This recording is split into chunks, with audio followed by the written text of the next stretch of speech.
Okay, I want to apologize. We're starting about 7 minutes late. We had a closed session that ran a little bit long. I want to call to order the February 9th, 2009 City Council Redevelopment Agency meeting for the City of San Carlos. Please stand for the Pledge of Allegiance. I pledge allegiance to the flag of the United States of America and to the republic for which it stands, one nation, under God, indivisible, with liberty and justice for all. Excuse me. All right, thank you. Item number 2, changes to the order of agenda. Gentlemen, any changes to the order of agenda? Staff? Okay, thank you. Item 3, report from closed session. Mr. Rubens? No reportable action tonight, Mr. Mayor. All right, thank you. Item number 4, council communications and announcements. Mr. Grocott?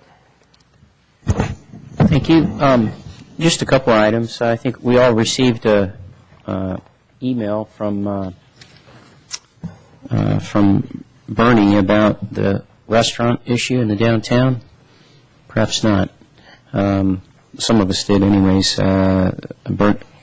Bernie Mellett, I think that's how you pronounce her last name. She sent us an email talking about how many restaurants we have downtown, new ones and current ones, and so forth, and the impact it's having as she sees it. The only reason I bring it up is I think what she talks about in her email is probably maybe worthy of discussion if council wishes to discuss it. I see it as being something worthy that we might want to tweak some of what we did in the past in terms of parking, or look at some other measures that might just turn the dial down a little bit on how many restaurants we have in the downtown. We're about to have, I think, 2 more new ones shortly, one where the children's store was on the corner.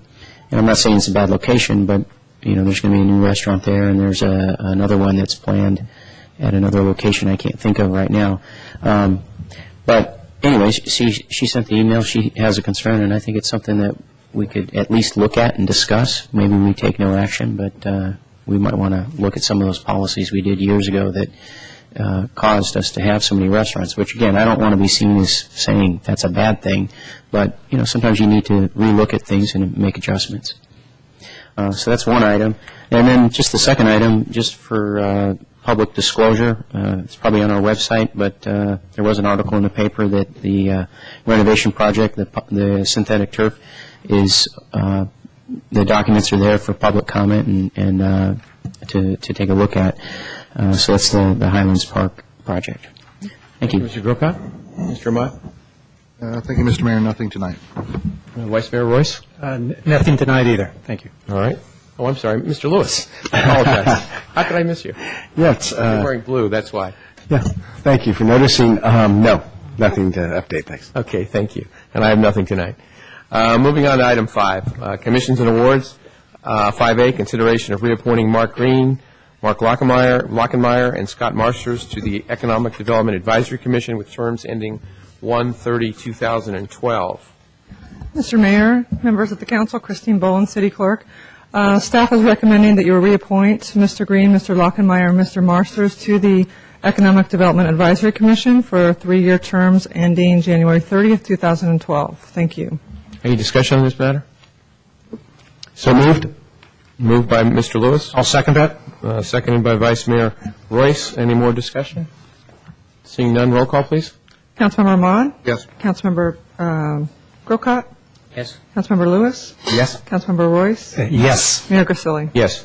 All right. Thank you. Item 6, public comment. This is for persons wishing to address the City Council on matters not on the posted agenda. Is there anyone here wishing to speak on something that's not on the posted agenda tonight? Okay. Seeing none, we'll move on. Item 7, approval of consent calendar. Consent calendar items are considered to be routine and will be enacted by one motion. There will be no separate discussion on these items unless members of the council, staff, or public request specific items to be removed for separate action. Gentlemen? Mr. Mayor, I move for the approval of the consent calendar items 7A through D, And I think now's the time you can read the and then ordinance. read the ordinance. And, Mr. Mayor, I think there was a procedural issue that You can read it now, it's on consent. ordinance number 1406, reading ordinance number 1406, an ordinance of the City Council of the City of St. Carlos authorizing an amendment to the contract between the City Council of the City of St. Carlos and the Board of Administration for the California Public Employee Retirement System. Is there a second to Mr. Ahmad's motion? Second. A second to Mr. Grocott. Any further discussion on any of these items? Hearing none, have a roll call, please. Councilmember Ahmad? Yes. Councilmember Grocott? Yes. Councilmember Lewis? Yes. Councilmember Royce? Yes. Mayor Grisilli? Yes. All right, thank you. All right, moving on. Item 8, reports to council. Item 8A, strategic plan update, plan for and implement long-term financial sustainability. Mr. Jeff Maltby, our Administrative Services Director. I always have to get these titles right. Is that right? That's right. Boy, Nailed it. Boy, what do I get for that? Good evening, Honorable Mayor, members of the City Council. This report tonight is following up on several items that were included in the strategic plan related to the city's financial sustainability. Specifically, those strategic planning items are by March 1st, 2009, the City Council Ad Hoc Finance Subcommittee, which consists of Vice Mayor Royce, Councilmember Ahmad, City Treasurer Mike Galvin, working with City Manager Mark Weiss and myself, will report to the City Council on probable modifications and or options to the budget process, including how expenses and existing revenues are presented. By March 1st, 2009, the City Council Ad Hoc Finance Subcommittee, working with the Manager and Administrative Services Director, will recommend to the City Council for action sustainable and affordable programs and services. And by March 1st, 2009, the City Council Ad Hoc Finance Subcommittee, working with the City Manager and Administrative Services Director, will recommend to the City Council whether or not to have a Community Finance Committee and a City Council Audit Subcommittee. On the issue of the budget and possible modifications, the subcommittee, working with staff, developed a core services model. And I don't want to go into that in too much detail right now because that specific item is actually on the agenda later tonight. But in short, the core services model seeks to expand the current budget process that we've got in place. It will allow the city departments to provide the council with information on their entire program structure.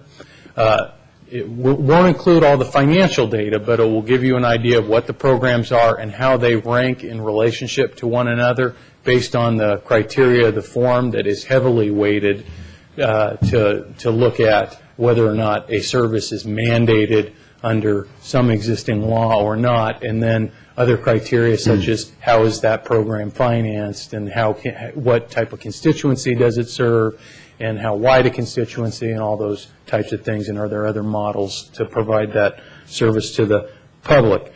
Moving on from there, the issue of the subcommittee recommending to the council ongoing sustainable, affordable programs and services. The subcommittee really felt that that was too broad a topic for them to handle. They felt that that particular issue really was the purview of the city council through the various financial reporting instruments that we've got, such as the annual budget process, the mid-year budget review that we're going to have in 2 weeks, the annual financial statement and audit reporting process, labor negotiations, and the other touchstones that the city council really has the opportunity to affect the overall financial direction of the city. So that one they were sort of deferring to the overall city council.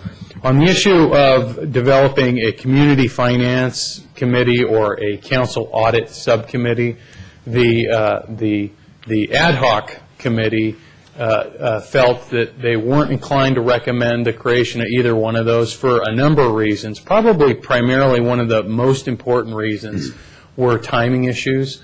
Because of the fact that a lot of our financial information flows through the state and the county before it reaches the city in terms of what our tax revenue will be and other issues alike, that information is already a couple months old by the time it gets to us. Several years ago, before our current city manager got here and changed the budget process, we had a multiple-year budget process. And so that maybe would have worked a little bit better there, but because we're on an annual budget process right now, our timelines for getting to the budget are so short. By the time we really start to get any financial information on this year, which is just flowing in now, we're really preparing to bring information to the council forward for the next annual budget.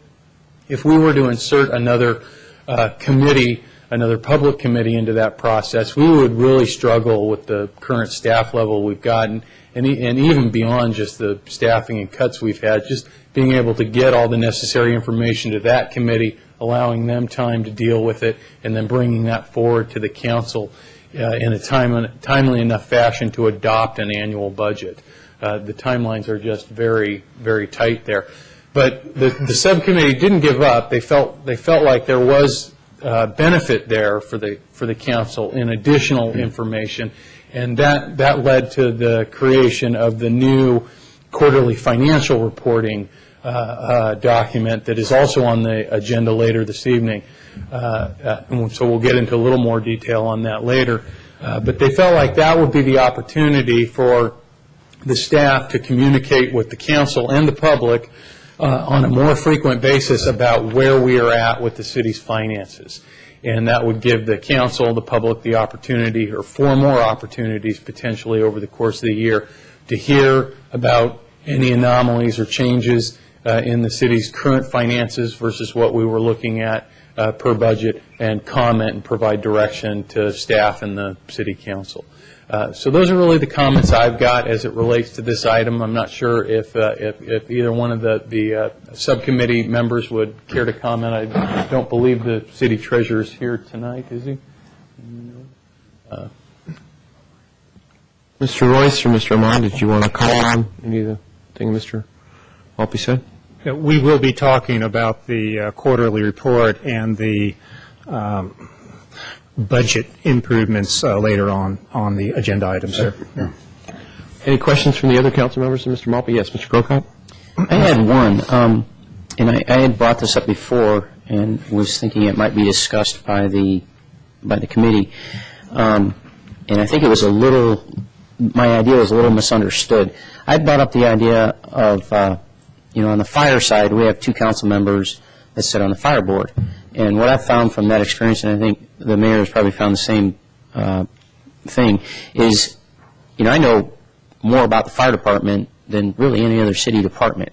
I understand how the companies work, how some of the staffing issues work, the equipment, things like this. And so it helps then to understand, when you talk about the financial matters of it, to know really what it is you're talking about. And I think it also gives our council the advantage that when their financials come here, their budget, you've got 2 people who've already vetted it, looked at it, debated it, and tweaked it a little bit, sometimes pushing back, at certain things. And so I had made the comment, what if we had a similar kind of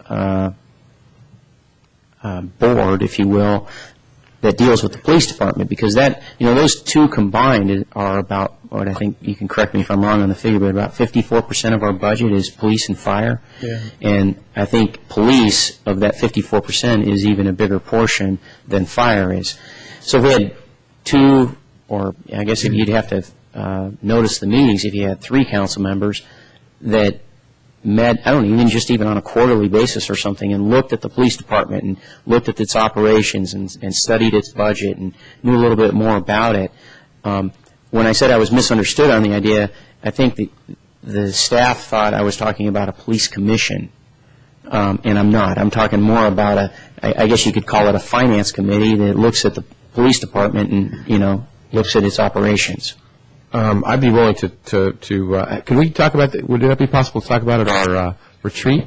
Well, that's what the council opted to do. Was okay. I want to make sure that you're heard on that. So okay. Yeah, but I think that's the spot that we can vet that a little more and have some more time to talk about it. It hasn't been lost. At least it hadn't in my mind been lost. So very good. Thank you. Mr. Lewis, any questions or comments? My comment is that it was great to read this report, and I wanted to thank staff and council members Royce and Ahmad for diving into this. I think about maybe 6 months ago. You guys came in with a head of steam on this, and staff, rather than be resistant to it, sort of said, great, let's do it, and you guys jumped on it. I think you've done a really nice analysis of this. The quarterly financial report that I read so far, I'm anxious to hear more details about it tonight, but it was readable and more understandable than some of the stuff that I've gotten in the past. And also, I'm looking forward to the conversation about the core criteria by which we can start to judge our different budget items. But all this is trying to, make the process more transparent, more understandable for everybody. And for me, it's just a great example of taking some energy and enthusiasm and time that you guys have put into it, staff being open to it, and also making progress in this regard that's, I think, good for everybody. So I wanted to thank everybody that got involved with this for it's very positive forward progress for us in our budgeting, and thanks for that. Definitely. Definitely like to thank Jeff and Rebecca and Mike Galvin and the two council members and everybody else who worked on this. I mean, like Councilmember Lewis said, this is definitely improved. Just as Mr. Grocott said earlier, the more we know about everything, the better decisions we're going to make. So it's great. Thanks, Mr. Maltby. Absolutely. Thank you. Thank you. Okay, moving on. Item 9A, public hearing. Consideration of introducing an ordinance authorizing an increase in sewer rates by 7% for fiscal year 2009-10, which is a Proposition 218 public hearing. Mr. Well, Robert? Thank you, Mayor and council members. Just to review some of the basics, the City of San Carlos operates a sewer system, a sewer utility, that and the overall budget for that utility is about $7 million. Of that, $4.3 million is for collecting the wastewater, and $2.7 million is for treating the wastewater. But what we're talking about tonight is the treatment side, and we're talking about capital costs associated with the treatment side, and that's what's driving this need for a rate increase. I did read about the core services, and the sewer utility is a core service. It's mandated by law. It's critical to public health. It covers and serves the entire city, and it does have a dedicated revenue stream. And there are no alternative service providers, nobody else in this business. The treatment plant was completed in 1980, same year I graduated from college. And some parts of the treatment plant are wearing out, just like me. But unfortunately, we can't afford to let the treatment plant fail. And it is a well-designed and well-operated plant, but it's in need of electrical upgrades, control upgrades. The basic structure is sound, the basic system is sound, but pieces of it need to be replaced. And the price tag for that is about $104 million. And $10 million of debt has been already issued to get this ball rolling and get the repairs in place. The city is a member of a 4-agency joint powers authority, and as a member of that joint powers authority, the city is responsible for its share of this debt.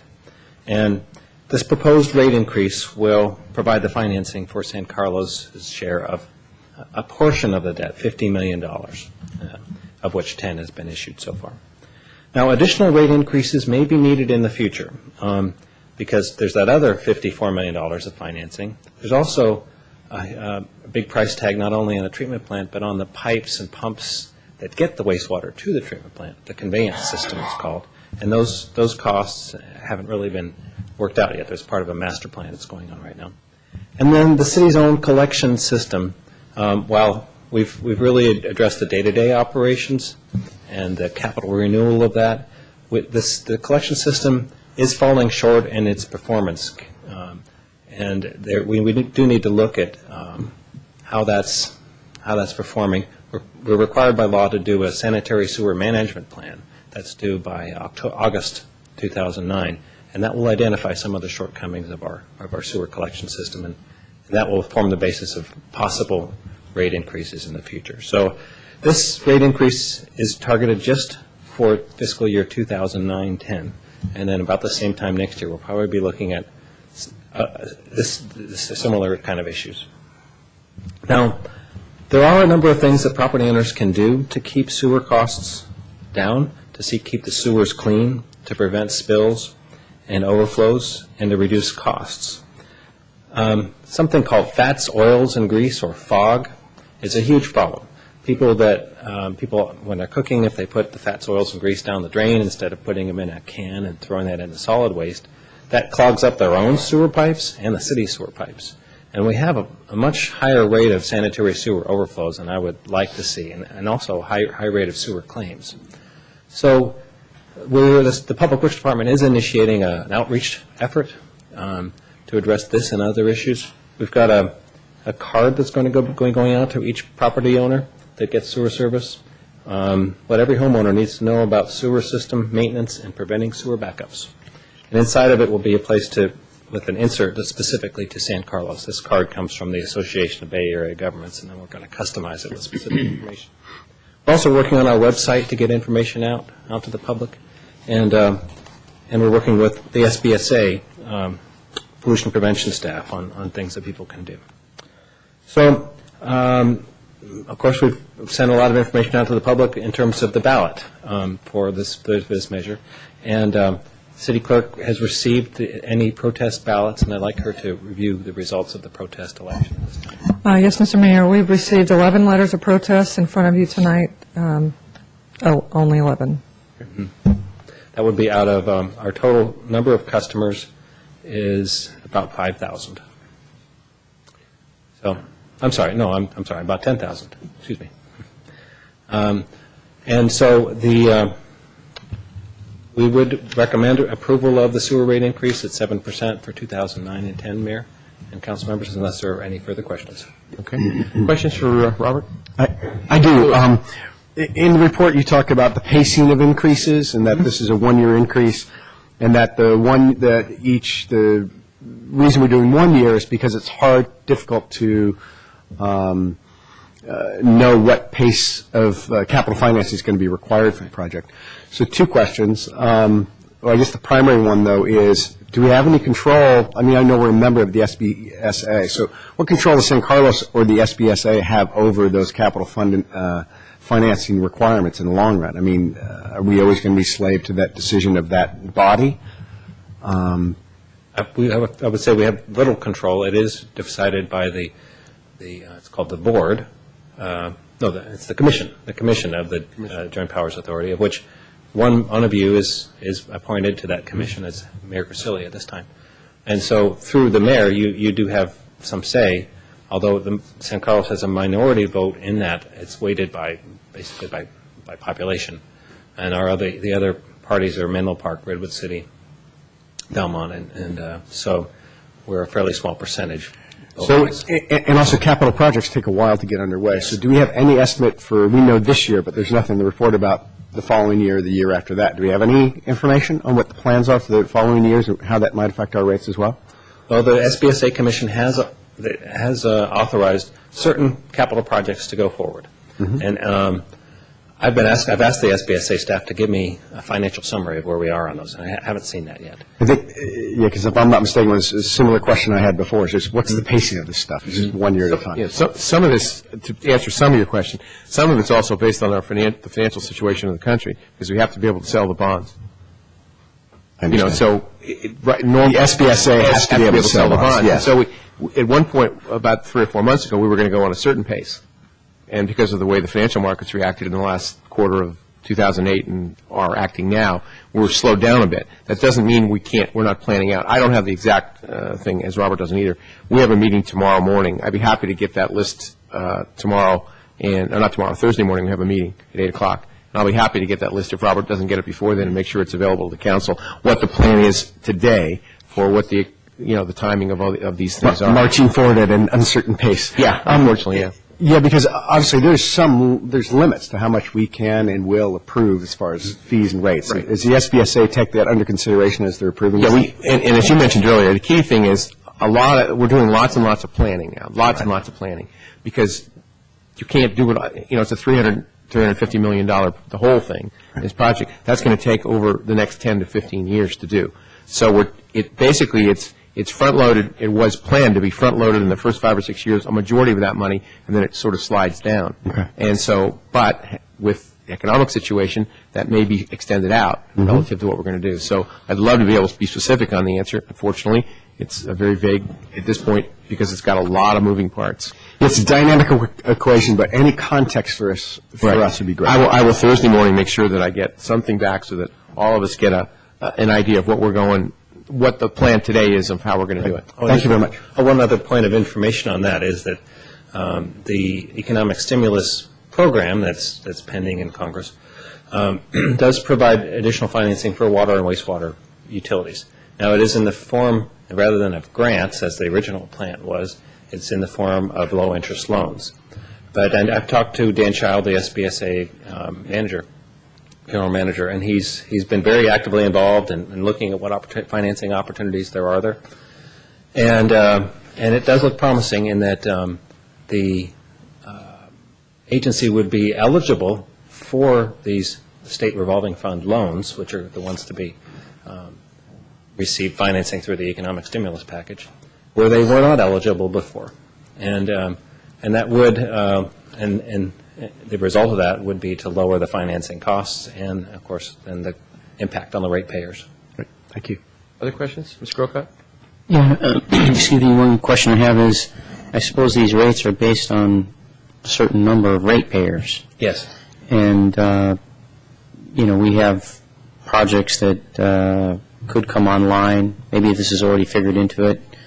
What comes to mind, for instance, is 1,000 El Camino. Mm-hmm. But as other ratepayers come on board, does that then impact these rates? Could they possibly go down at all? Or you also talked about if we get the low-interest loans, I suppose this is all based on a certain kind of rate. Yeah, I would say, I think what you're referring to is what you call the rate base, the base of rate-paying customers. Right. And it's this financial model assumes that the rate base will be fairly level. Even with a project like 1,000 El Camino Real, which is 90-some ratepayers, I mean, that's a very small percentage of the number that we have. Other factors, for example, we've read in the Chamber newsletter about the LG Communications, how they've actually remodeled their plant and eliminated a lot of wastewater flow. That actually reduces our rate base, even though we haven't lost a customer. Mm-hmm. So there are some variations, but they're pretty marginal. Okay. And I would say that it's a fair assumption to assume that the rate base will be fairly stable. And then the other question I have is, if we were to be sensitive to the community, and yes, we only received 11 letters. I don't know if there's ever been a Prop 218 process where you get 50% plus one marching into council chambers and saying we're not going to pay this. I think there's some. It's a nice process. It was when it was put in place, I think it was mindful of the public, but I don't personally. I think it really doesn't work to go through this process. And one could say that for every letter that we received, there's probably 10 people who felt the same way who didn't bother to write a letter. So in being sensitive to the citizens of San Carlos and some of the content of these letters, which are saying, look, you guys, there's other things that are going to be coming our way too. The school's planning on putting something on the ballot. The governor's talking about, sales tax increase and so forth. My question is, could we cut the baby a little bit here? Could we go for a little bit less of a rate increase, but not hurt ourselves too badly, and change the numbers just a little bit? As discussed in the staff report, the alternative is to either eliminate this rate increase or reduce it, and that would basically you'd be absorbing the financial impact of this debt financing for SSBSA out of your sewer reserves. Mm-hmm. So it's about $500,000 a year in financing costs, and you have about $1 million in reserves. So you could choose to do that for a couple of years. Well, I'm not suggesting that we would cut it down completely, but for instance, if we went from, it's probably more. What's the word I'm looking for? It's probably more of a show of concern than anything really substantial. But if we went from 7% to 6%, and then maybe instead of taking in what I think you had in here about 558, maybe we take in 500 or something, and so we have to pick a little bit out of a reserve, but not entirely, not to where we can't do anything. I suppose we could do that. You could do that. Yeah. Okay. Comments? Mr. Mark? There's a couple of things. One is we can establish the rate as it is and then choose at a later date not to assess it that full amount. You've got that authority. The issue here, though, is we know that this is only going to collect enough money for the first phase. We know that there will be additional costs coming down the road that we will have to finance. And so, as you might recall, when we put this before you previously, we actually outlined the potential for having 5, 6, 7% increases per year for 10 years or more. That is the long-term implication that we're facing in order to rehabilitate this particular plant. And so by cutting the rate today would simply indicate that you would either exhaust your reserves, which puts you in a precarious position if you have any kind of an emergency, or secondarily, you'll have to increase. You're just deferring the burden to future generations, which is what really has happened to this generation currently with this plant. And so this is an attempt to put a plan in place to have those annual increases sufficient to keep the system operational. Thank you. Mr. Monti, comment? Questions?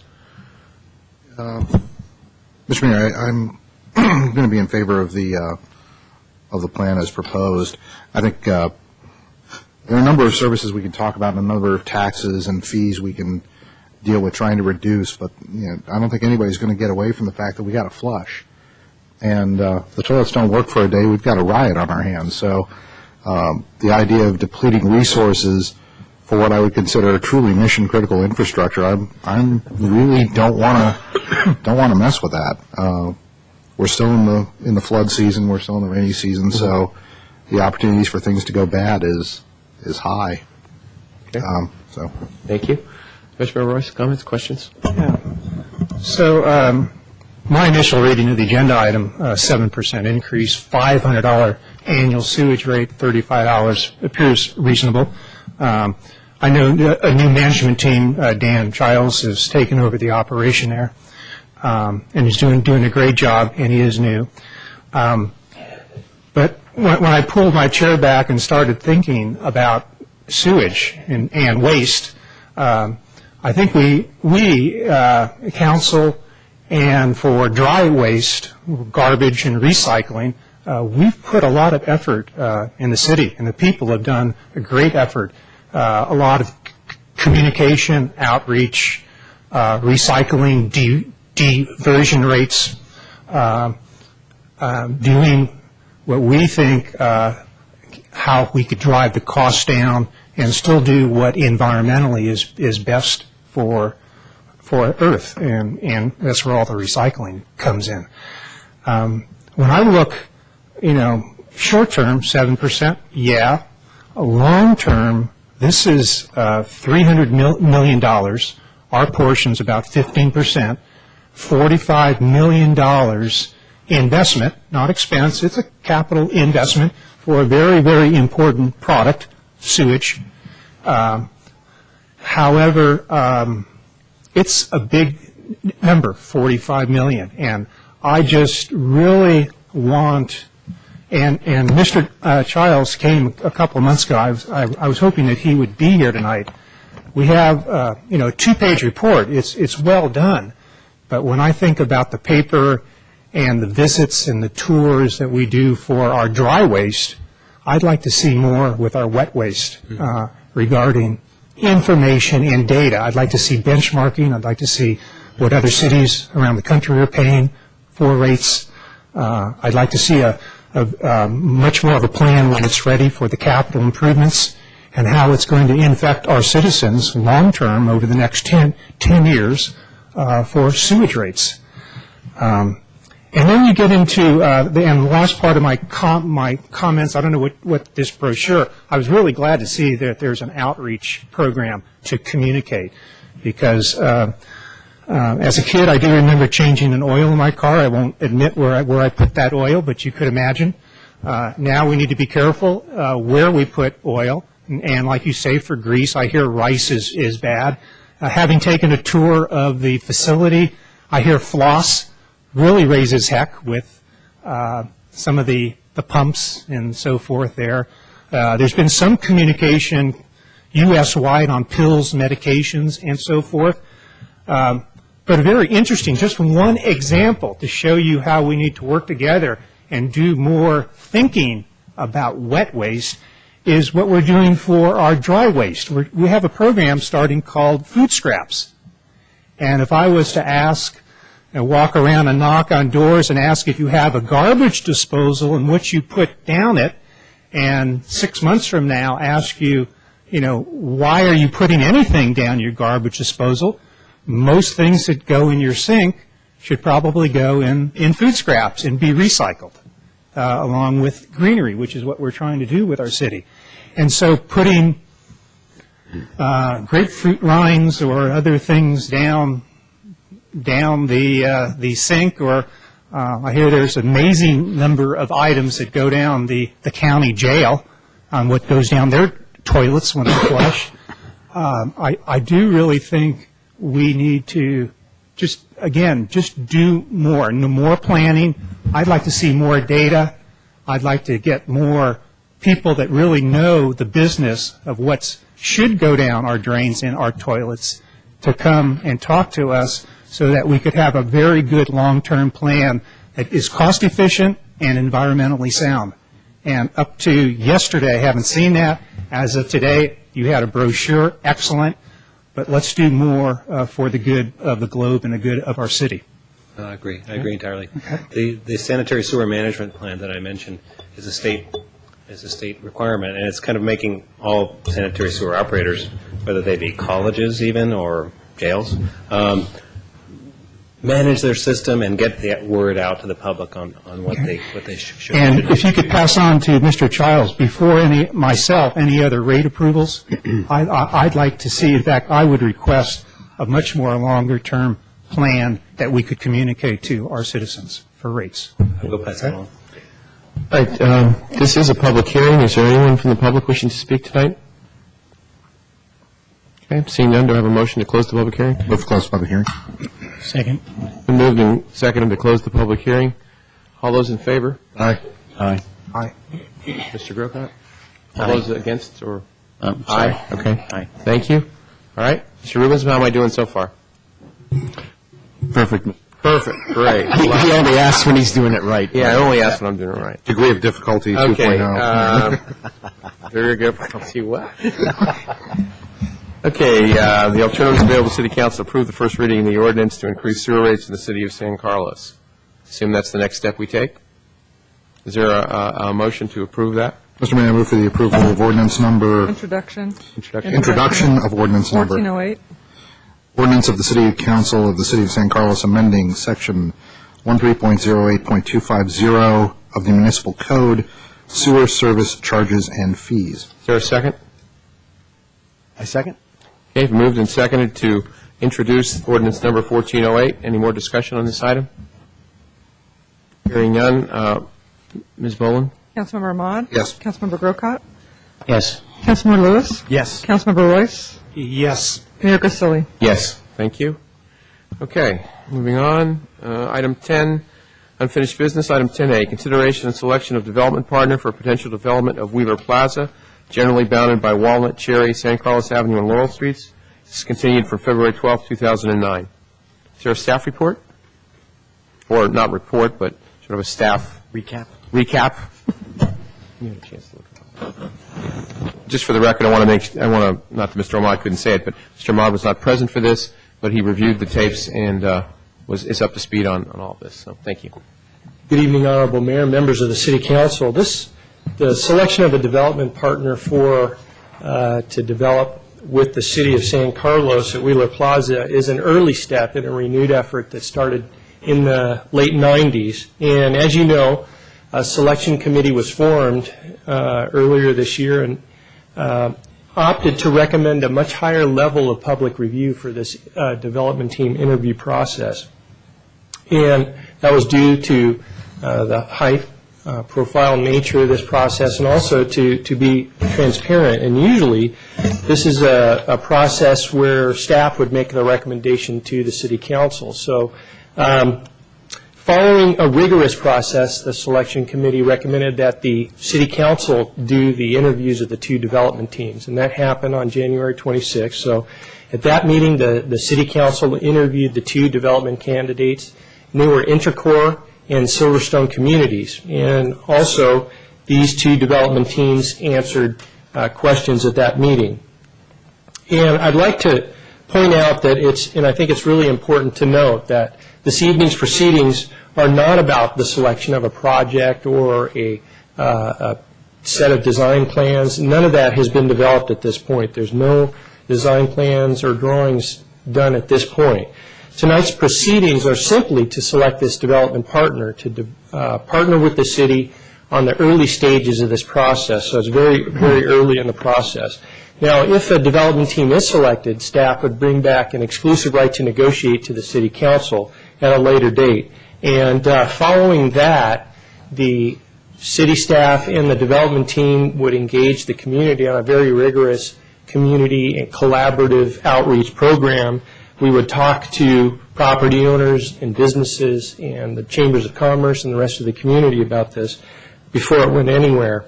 Now, there was also a couple of questions. So, as the mayor noted, this was brought back to make sure the whole council was here this evening to make this selection or at least discuss it. But there was a couple of other questions that came out from the council. One was to check back with the references of these two developers, to talk to them about the other cities, if they had had any experience with similar parking issues or business retail issues around the development like we have with Wheeler Plaza. And so Mark Sawicki did make those phone calls, and I think he would like to add something to that. Thank you. I actually spoke with half a dozen city planners and staff prior to our last meeting. Since the last meeting, I've spoken to another half dozen neighbors of projects of the two development teams. Each of these projects have very unique characteristics where they're located and unique solutions as well to some of the things that came up. Some of the highlights, though, for Intracore, project in San Francisco that has a lot of retail restaurants around it. They actually had a neighboring business that had a common wall with them. All of those that I spoke to had positive things to say. Some of the highlights with regards to parking in particular, they were able to get the meters pulled during construction, so it allowed for more flexibility with parking near the site.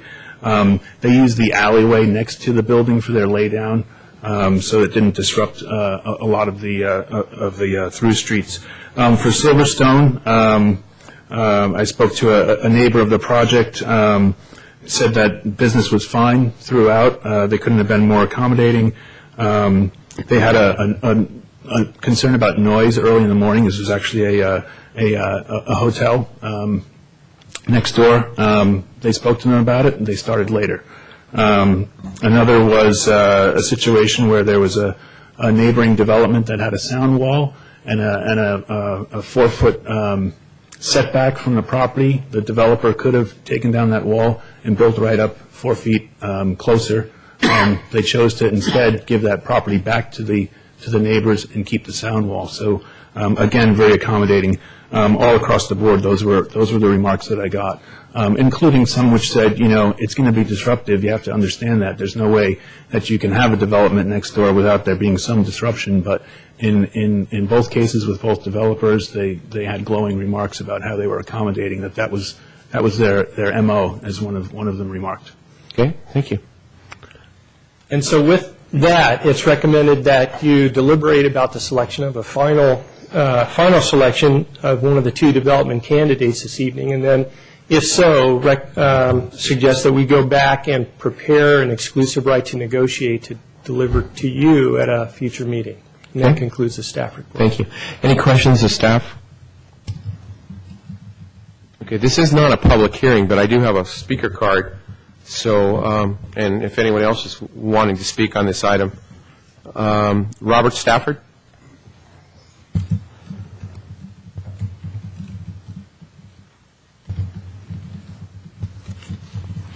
Good evening, Mayor Vasili, members of the council.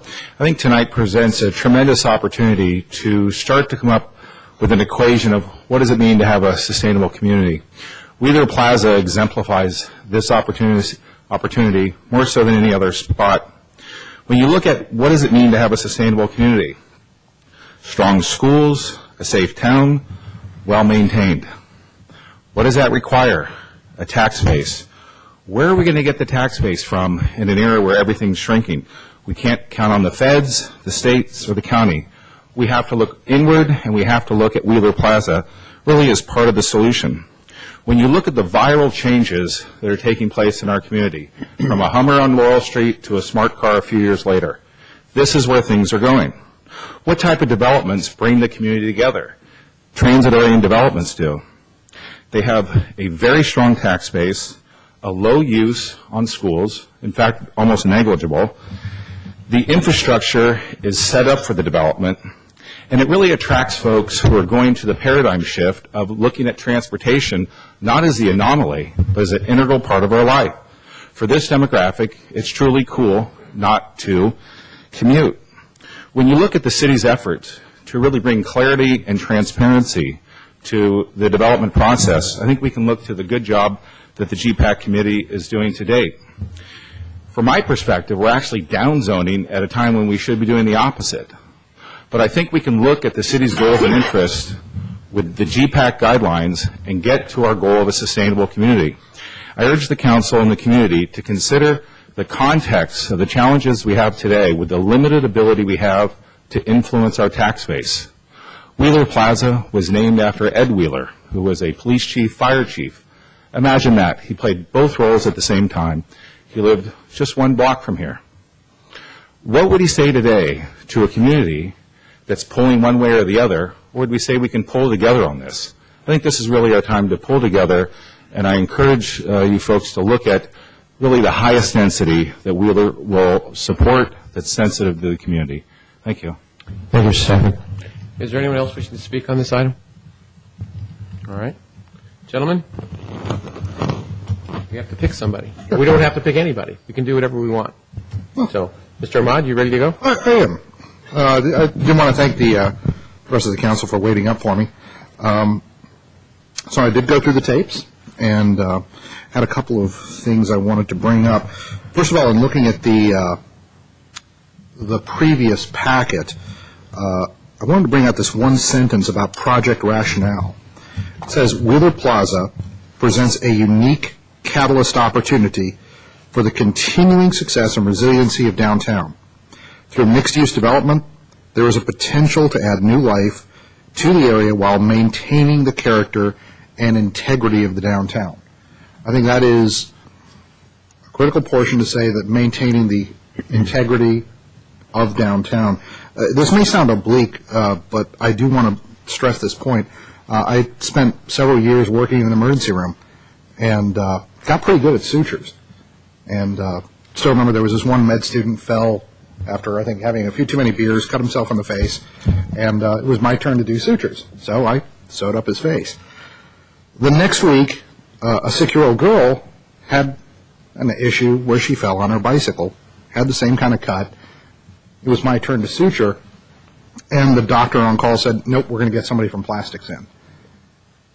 And his comment was very specific. He said, no, this is a little girl's face.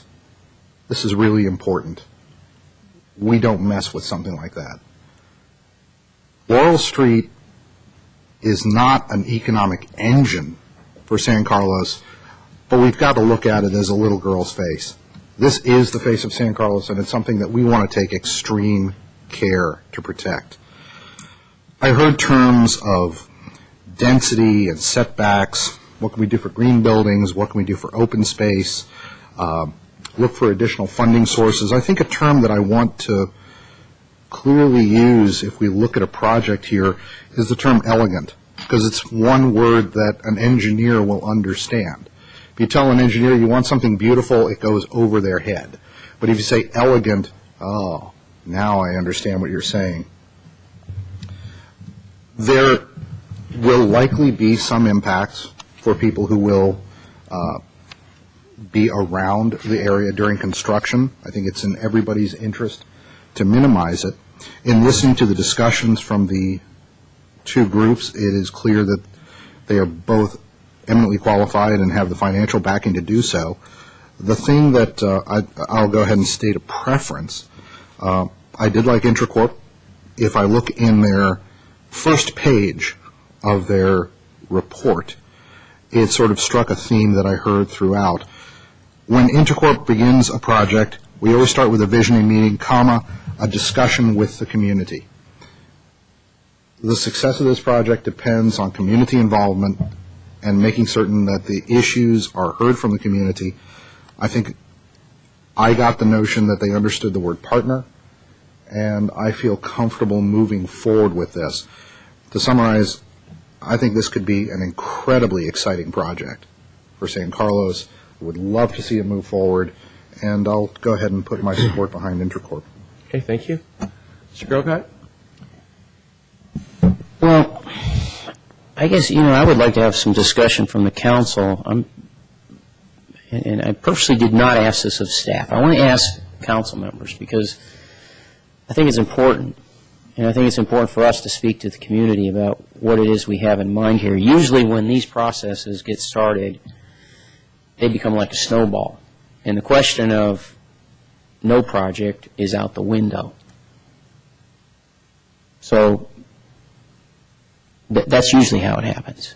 Now, if I remember correctly, when we were in retreat, we talked about, well, let's get a decision on Wheeler. Are we going to do it or are we not? And if we're not, let's take our money, which actually, quite frankly, the city manager has hinted around at this, that, look, you've got all this money wrapped up in Wheeler Plaza with, $1 million properties that we purchased, the RDA money, and you either keep it there and do the project, or you don't, you take that money, you divest yourself, and you go someplace else. I can tell you, so that was the discussion we had at the retreat, was let's get something out there so we can make a decision. And I want to be sure that if that's what we're doing here, if we're moving forward to choose a developer so that they can come back and show us some proposals, and we can say, yeah, we like these proposals, we're going to do a project, or we can still say, and I don't want this to be glib to say this next part, but we could say, you know what, we've seen it, now we get the idea of it, and thank you, Mr. Developer, but we don't want to do anything. Is that still on the table? I would really like to know. I'd really like to have some feedback from the council, because I just heard from Mr. Ahmad that, it's a great idea, let's do it. I think a project is a super idea, let's go forward. I'm not convinced. I agree with you. Downtown is like a little girl's face. Again, our city manager, when he first was hired a few years ago, said, your Laurel Street is a gem. Don't ruin it. You don't need to do a lot. It's not a big part of your economics here, but it's a gem. And it's a face of our community. You are right. And people from up and down the peninsula recognize Laurel Street as a special place. And that's why the restaurants are busy and so forth. And I even question, why do we need to do anything there? It's a vibrant downtown. We did a few things a few years back with restaurants and parking, and what used to be a sleepy downtown that you could roll a bowling ball down at 5 o'clock and not hit anybody is now vibrant and active all the time. You go down there at lunchtime, it's busy. You go down there in the evening, it's busy. You go down there on the weekends, it's busy. The only time I've seen that it's not busy lately, that busy anyways, is Sunday evenings. I was down there yesterday, and there's some activity in the restaurants and so forth, but it's not, packed. My point partly here is that if I feel like if we do a project, we're going to ruin it. Now, I heard from the developers, hide the parking. We put this building in, and you hide the parking, and you end up with the same amount of at-grade parking as you do today, albeit it's in a structure. There's just no way around that. It's going to have to be parking that's inside some kind of structure, at least some of it. I think partly what makes the downtown so great that we have compared to other downtowns is you can find parking in a parking lot that's open air. And to me, it's not the most attractive part of the organism, but it's part of the organism. And if you take it away, you're going to hurt that organism. I'm so afraid of that I'm really not that willing to go forward with the project. When this whole thing started years ago, about 15 years ago. It started as a parking study. The argument was, as we look down the road, we see a need for parking, we should put in a parking structure. And that quickly moved into, if we're going to put in a parking structure, we got to build something else to sort of help pay for the parking structure. So let's put in retail or housing or both. And some folks sitting on that committee said, time out, I thought we were looking at parking, and now you're talking about other things. Here we are 15 years later. We have some parking issues downtown. I don't think they're that bad. I go down there at noon, and yeah, you have to drive around a little bit sometimes to find parking. I don't know. So my question, I wrap this up.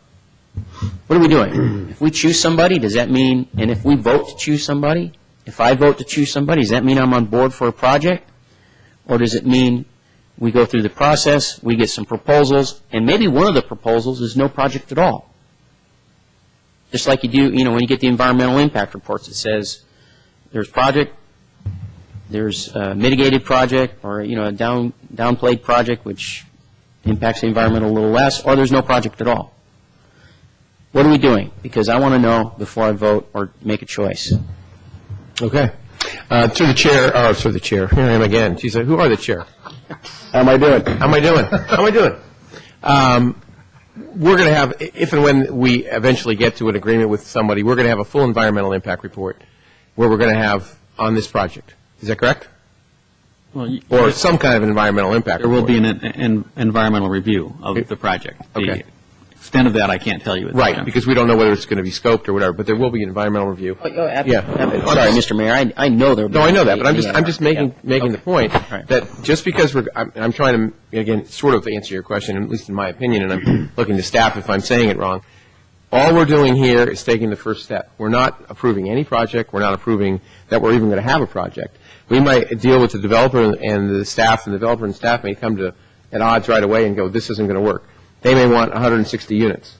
We go, density is 100. That's it. End of conversation. They walk away. It's over. So there's no, to me, automatic, at least not in my mind, there's no automatic. We can sit there and say, hey, no, we're not going to do this. I mean, the parking is there, and if we have a project, if we ever do have a project, the parking is also going to be there. It's not going to be open air, but the project's also going to have the same parking. Otherwise, there isn't going to be a project, because we can't take away parking. That's too important a parcel. So that's just one person's opinion on how this is going to go and how this is. So, I mean, that's how I see it. And I think that's how staff sees it, that this is just a step in a direction to look at an option to improve Wheeler Plaza. Mr. Weiss? Yes, I think that is a good summary. The city has been looking at various options for 10 or 15 years on this property.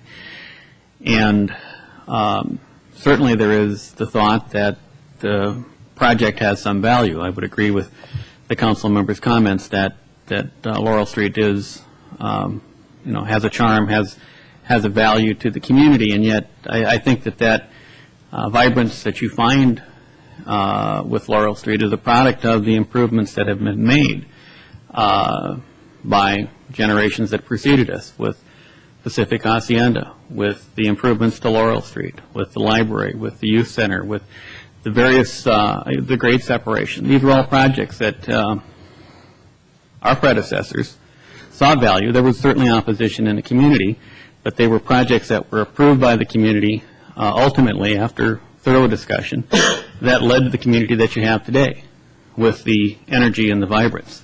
And the question ultimately becomes whether or not what you have today can be sustained if you don't continually invest to enhance and improve.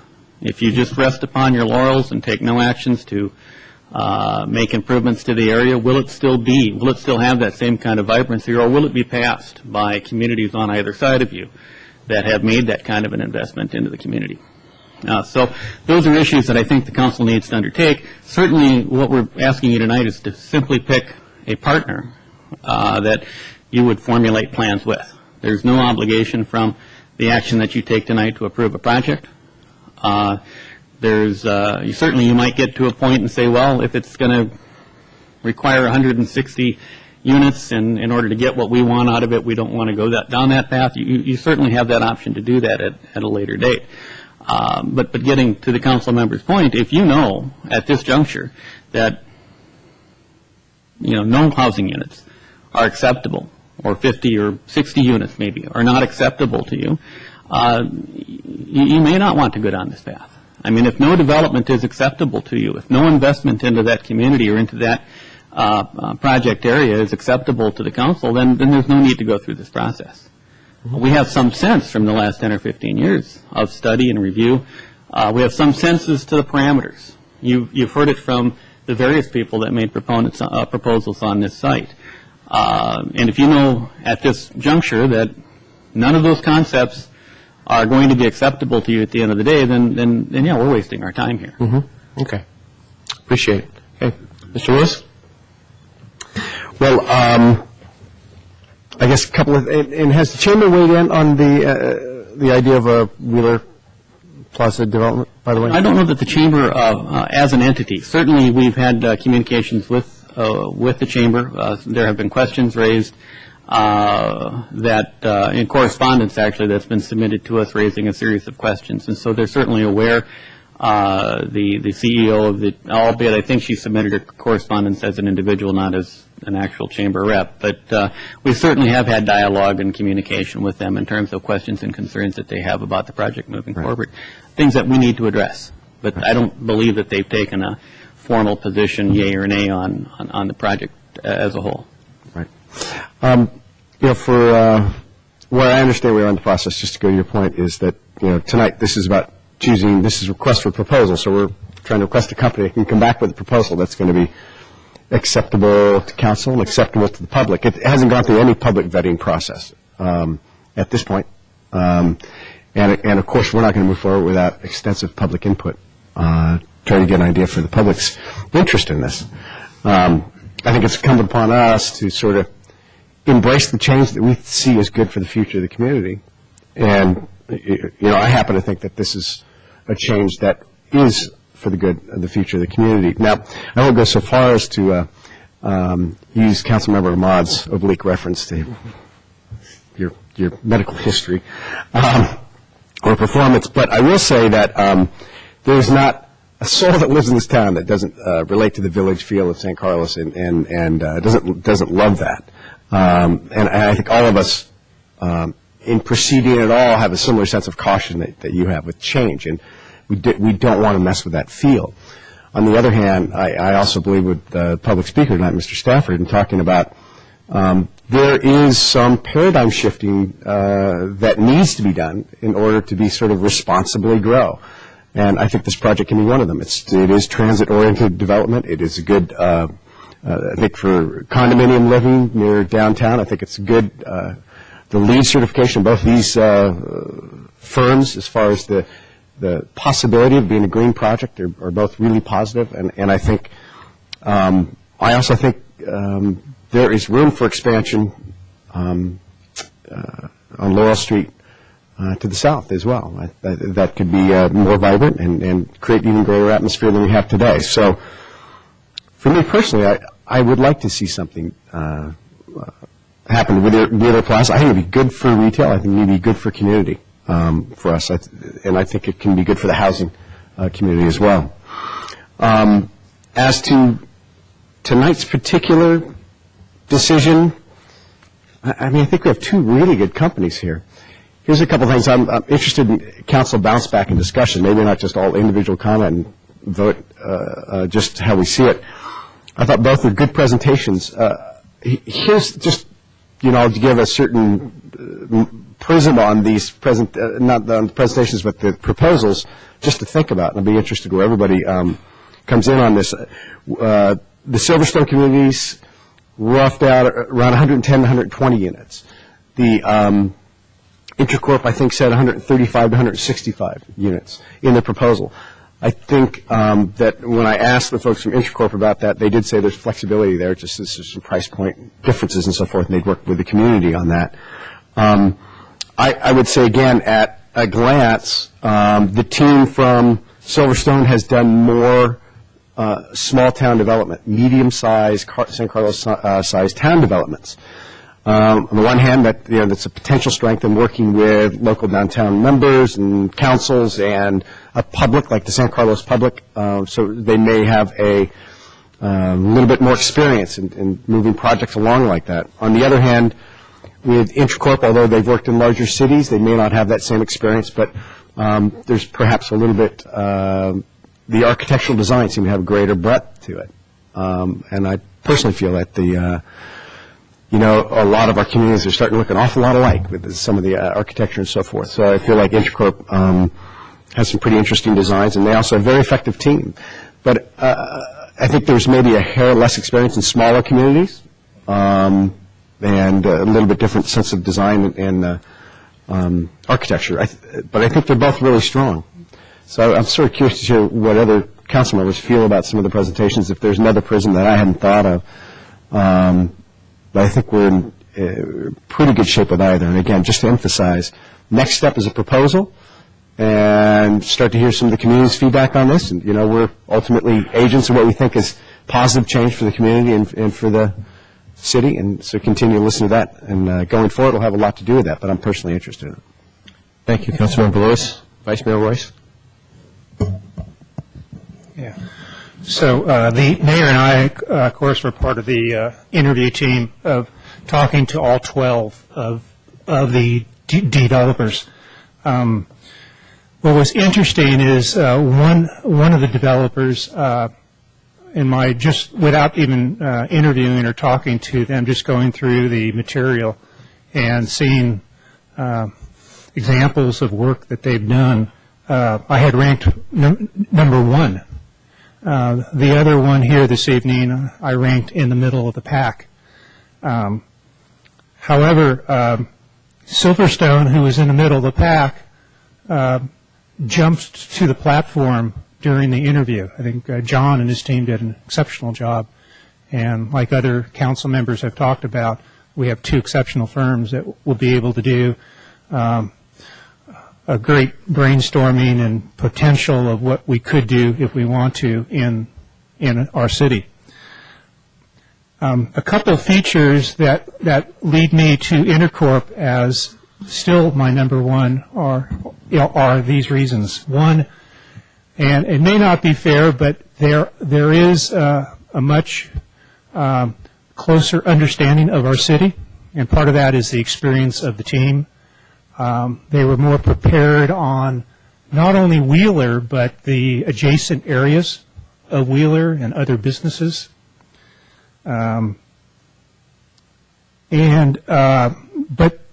the one feature that drew me stronger was that the presentation was from the entire team. I felt connected not only with the principal, but all of the members of the team. The entire team was there. They all shared thoughts. They all answered questions.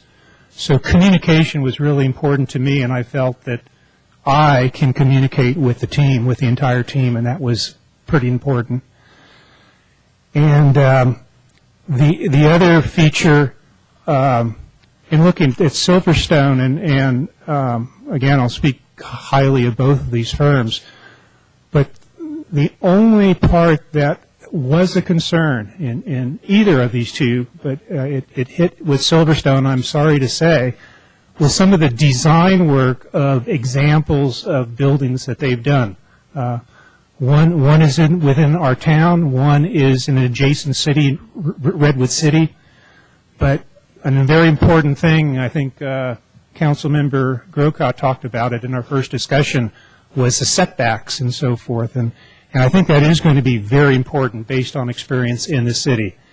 And I saw a little bit too much in your face at street level of past examples that they've done. So I'm trying to speak honestly. I hope you appreciate that. Nothing against you, but both of you should be proud. But at this point, I'm tending towards Intercorp for the fit-in, the communication that I'm looking for in somebody to do a good job for us. Okay, thank you.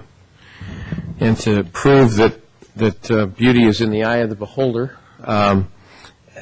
I looked at both these proposals, and as Vice Mayor Royce said, we spoke to, we heard a number of proposals.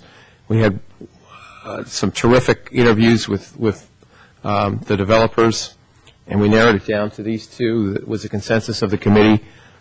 Myself, Vice Mayor Royce, Mr. Sawicki, Mr. Savay, and our consultant. As Councilmember Lewis indicated, I'm also a proponent of housing near the downtown and transit, trying to keep people out of their cars so they can walk to services, and I think Pacific Hacienda is a great example of that. And I think the future holds for us, quite honestly, a lot more Pacific Haciendas, not necessarily for San Carlos if they choose not to, but for our society. I think that it's the future of what we're going to be doing. We are going to be a lot more integrated in a smaller area relative to our energy needs and relative to a lot of other services. Both proposals are going to keep parking. We are not giving up the parking that we have there. I know some people think that we're going to lose parking. We are not losing a single space, at least not on this man's vote. Looking at the two proposals, I thought the density, and again, there are always gauges of range. I thought the density should be a little less than a little more, which gives an edge to perhaps Silverstone, at least in their proposal. That doesn't mean that IntraCorp couldn't lower that either. Again, looking at different projects that were being built, I believe the smaller projects are the ones that Silverstone builds, as opposed to the larger projects, as Councilmember Lewis said, in larger cities. There was mention of government money. There was mention of grants. There was mention of this. There was mention of that. I'm not sure that the city is basically in the financial business. In the Silverstone proposal, there wasn't any of that. It was basically that Silverstone was going to find the financing and do all of that without necessarily our participation or our effort. I believe that the IntraCorp team is as Vice Mayor Royce said, is a good team of capable people, and they were all there to speak to it. But we have to choose one or the other, and I think, at least in my situation, I think tonight I'll be voting for the Silverstone group. So, comments, Mr. Grocott. Thanks for coming back. Absolutely, we'll always come back. So I am concerned about the snowball effect, that once we get this going, and it sounds like, just listening to the council members tonight, my other council members here, there's a bent towards building new housing in the downtown. I don't think we need that. I think, I would take a much slower approach. I don't even think we need to be doing anything with this site right now, except maybe beautifying it a little bit. But we've got 1,000 El Camino that's going to come online. I think, if I were doing this alone, I would watch what happens there. And, the argument for that project was, let's add vibrancy to the midsection of town. Okay, let's watch and see. It's an experiment. Let's see what happens. Okay, please. I'll let you finish. The other area that we've got a project somewhere out there is the Joint Powers, Samtrans, Caltrain. That right of way. They're going to build housing. And as the city manager alluded to, we've had projects around the downtown, not necessarily right in the downtown, except for the spruce up we did of the first 3 blocks of Laurel. To, one could say that added vibrancy. I think the biggest thing that added vibrancy was a change in policy on parking relative to restaurants. But, so, I'm moving very cautiously, and I'll repeat what I said before, and I so far haven't seen too much of it. In fact, I think our own staff said it was impossible. But what I stated before, I'll state again. We're going to lose a community asset, in my mind. You can convince me that we'll have the same number of parking spaces, and I believe you. If we had less, you would not go forward with it. I wouldn't. And I understand that, but they are not going to be an open-air parking lot, and there's a difference there. And to me, that's a community asset. Through the chair, I'm sorry. Yes. About tonight's. I know. I'm just, you're repeating a couple of points, and I'm just trying to get to, I'm not sure you're going to come down on the side of one of these guys or the other, or are you just saying you're not I'll get to it. Okay. Thank you. The community asset that I do not want to see us lose is this open-air parking. But if we have to lose it, and if we're going to go forward with a project, and if it's going to happen, the community asset that I see us gaining out of this, again, is some significant place where we can meet and do things, like the farmer's market. So all of that said, I'm going to move forward cautiously, and I will tell you that in this process, the only firm that met with me individually, and I guess with all the other council members, took the time out of their day to meet me at the plantation and have a cup of coffee and talk, was Silverstone. So if we're going to move forward, and if I'm going to go with any one of these, I'm going to go with Silverstone. I mean, I respect all your comments, and believe me, I think all of us respect your comments. What we're trying to do is basically move forward cautiously, because I don't think, as Mr. Weiss said, I don't think our society is going to be able to be static. I mean, it would be great to be static in all of this stuff, but I really believe that we need to at least look at this. When 1,000 El Camino is going to come on in the next 3 to 4 months, I believe, okay?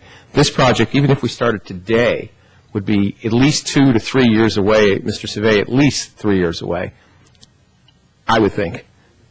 At least 2 to 3, at least 2 years away. So I think there's enough lead time, even if all the things were together. And there's no guarantee that the staff and whoever developer we pick are going to do that. I mean, there really isn't. Because I've seen that before, being in this business, where you work with city and you want to do something, and it just doesn't work out. Both sides can't make it. So I appreciate your comments. So anyway, Mr. Lewis. And I will say, too, I completely respect your comments, Matt. That's why I tried to address them in my comments. I just wanted to, I just wasn't sure whether you were leading up to. I was coming around. Aaron, I know. I was just.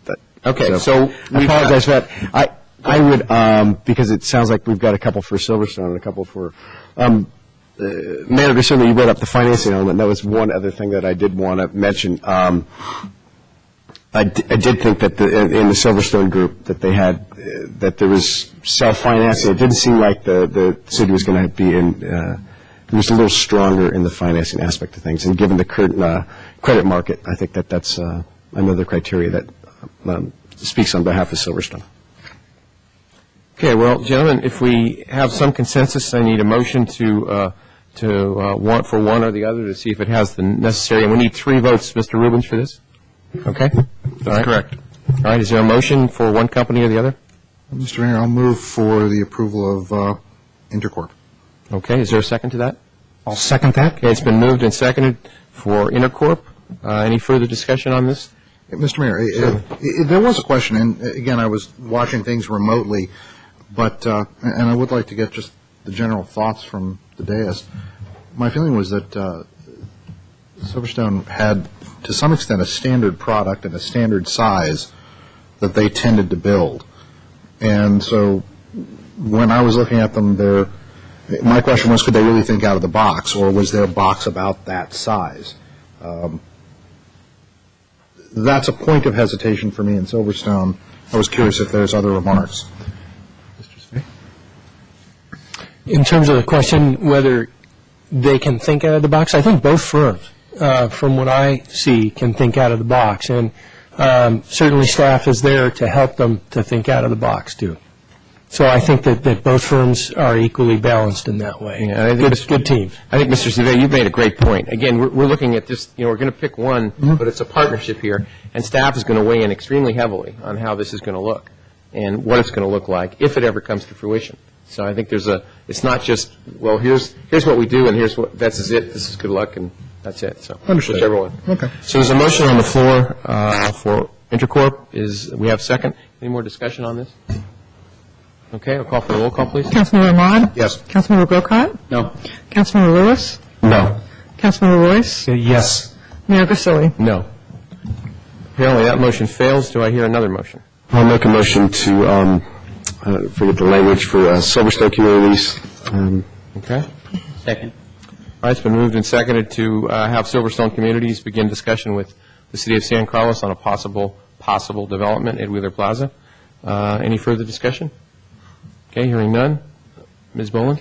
Councilmember Ahmad? Yes. Councilmember Grocott? Yes. Councilmember Lewis? Yes. Councilmember Royce? Definitely yes. Mayor Grisilli? Yes. All right. So, staff, you have marching orders, and we'll see what we come back with. When do you just anticipate coming back at the next juncture with, in probably 90 days or 120 days? Or? Within 60 to 90 days, yeah. All right. We'll Thank try you and do very that much. for you. Okay. Thank you, gentlemen, very much for the measured discussion on all this, and we'll see what we have. Moving on, item 10B, quarterly financial reports. Good evening again, Honorable Mayor, members of the City Council. On the agenda tonight are the first two of the brand-new quarterly financial reports, quarters 1 and quarters 2. As we talked about earlier, this financial report is the development and outgrowth of the Finance Ad Hoc Subcommittee. And wait a second. Sorry. Sorry. Clear out. That's okay.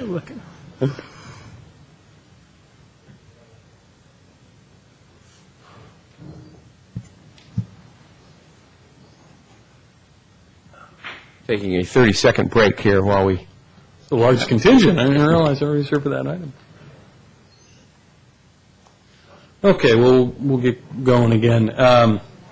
The first two quarters, quarter 1 and quarter 2 of the new financial report, I'd like to make a special thanks to Vice Mayor Royce. This is his child.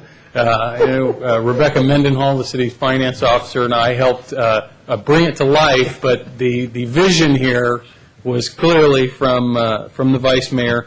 We worked hard to develop, through multiple drafts, a report that would provide an executive summary to the city council of the current financials. It looks at quarter to quarter versus budget versus a year ago to give the council some idea of some comparison about where we are. These particular reports right now are focused on the general fund, and it's our intention that most likely the focus of this report will be on the general fund. However, with the caveat that if there were to be significant financial activity or changes to report from another fund, you would see those pop up in this report as well. Looking at the first two quarters specifically, we can see fairly stable property tax, and we believe that that will continue to hold true. We can begin to see the trouble of the sales tax a little bit in quarter 1, a little more in quarter 2. You will definitely, I think, see it in quarter 3.